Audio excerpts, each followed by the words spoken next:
Tây Nam hả? Bạn bán hàng trên tóc á. Ừ. Tôi thấy bạn bán cái gì mà mít mít gì đó, cái trang mít gì á, bạn giới thiệu con trai đi. Body mix hả? Cái đó đó. Nè trời ơi, nãy giờ nằm trước mặt đâu nổi. Cái này là body mix hương matcha cha. Cái này cái kiểu mà cái mùi hương của nó giống như mùi phấn hoa vậy các bạn, nó dễ chịu mà nó nhẹ lắm.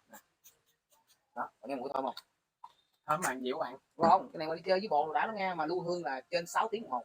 Nó không có bằng nước hoa thôi. Nước hoa thì ví dụ như có chai thì nó 8 tiếng đến mười mấy tiếng đúng không? Là mấy cái là hàng hiệu, còn cái này là dạng xịt body, dạng xịt toàn thân á. Thì cái này lưu hương 6 tiếng đồng hồ là quá ok rồi, mà nó rẻ nữa. Nước hoa bạn mua mấy trăm ngàn mấy triệu một chai chứ còn này bạn biết nhiêu chai không? Đố bạn nói được chai này bao nhiêu tiền?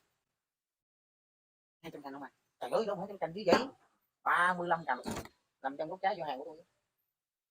Rồi để bây giờ tôi đặt thử chai để xịt thử. Mà bạn đừng có đặt một chai, bạn phải đặt 3 chai đi, nó giảm 50%. Đặt liên tiếp luôn như này, 3 chai giảm 50%. Để tôi đặt 3 chai cho con em luôn chai.